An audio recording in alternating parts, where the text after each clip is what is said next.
അപ്പോൾ പ്രിയപ്പെട്ട പ്രേക്ഷകരെ, ഞാനൊരു അതിഥിയെ കൂടി പരിചയപ്പെടുത്താൻ വളരെ പ്രധാനപ്പെട്ട ഒരു വാർത്ത വരുന്നുണ്ട്. ആ വാർത്തയിലേക്ക് പോകുമ്പോൾ Shri Jayadevan. Good morning. Good morning. Jayadevan ഒരു മിമിക്രി ആർട്ടിസ്റ്റാണ്. ഡബിംഗ് ആർട്ടിസ്റ്റാണ്. കല തന്നെയാണ് തൊഴിൽ. കല തന്നെയാണ് ലഹരി. യെസ്. അപ്പോൾ കല മാത്രമാണ് ലഹരി എന്നുള്ള ചില അതിഥികളെ കൂടി നമ്മൾ പരിചയപ്പെടുന്നത്. നമ്മളിത് ഹരിശ്രീ അശോകനിലാണ് തുടങ്ങിയത്. ഹരിശ്രീ അശോകനൊക്കെ അറിയാലോ, മിമിക്രിയുടെ ഉസ്താദാണ്.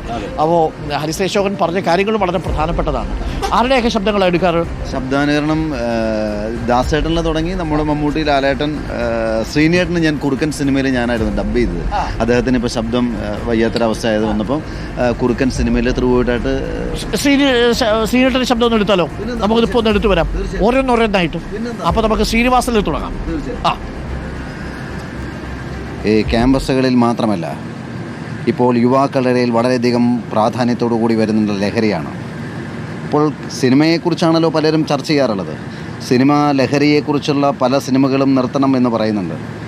വളരെ നല്ല കാര്യമാണ് എന്നാണ് എൻ്റെ അഭിപ്രായം. കാരണം ഞാനും ലാലും ഒക്കെ അഭിനയിച്ച നാടോടിക്കാറ്റും പട്ടണപ്രവേശവും അങ്ങനെ ഒട്ടേറെ സിനിമകൾ കണ്ടിട്ട് ആരും വയലൻസിലേക്ക് പോയിട്ടില്ല.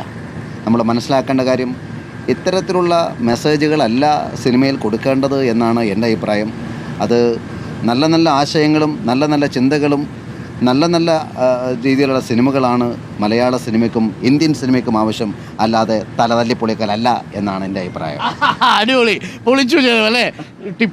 യഥാർത്ഥത്തിൽ ശ്രീനിവാസൻ പറയുന്നത് പോലെ തന്നെ ഉണ്ട് അല്ലേ? അപ്പോൾ ഒന്ന് ആലോചിച്ച് നോക്കിയാൽ ആ പറഞ്ഞതിനകത്തൊരു മെസ്സേജ് ഉണ്ട്. തലതല്ലിപ്പൊളിക്കലല്ല ഈ കാലത്തിൻ്റെ കല എന്ന് പറയുന്നത്. ഈ നാടോടിക്കാറ്റൊക്കെ കണ്ടിട്ട് നമ്മളിരുന്ന് ചിരിക്കുക ചെയ്തത്, കിലുക്കം കണ്ടിട്ട് ചിരിക്കുക ചെയ്തത്, ചിത്രം കണ്ടിട്ട് ചിരിക്കുക ചെയ്തത് അല്ലേ? എത്രയെത്ര സിനിമകൾ! ആ സിനിമകളിലൊക്കെ നമുക്ക് കിട്ടിയൊരു ഹ്യൂമർ വളരെ പ്രധാനപ്പെട്ട കാര്യവുമാണ്. തമ്മിൽ തലതല്ലി കുടിക്കാനും ചോര കൊണ്ട് സർബത്തടിച്ച് കുടിക്കാനും പറയുന്ന സിനിമകളായിരുന്നില്ല എന്നതാണ് ഏറെ പ്രധാനപ്പെട്ട കാര്യം.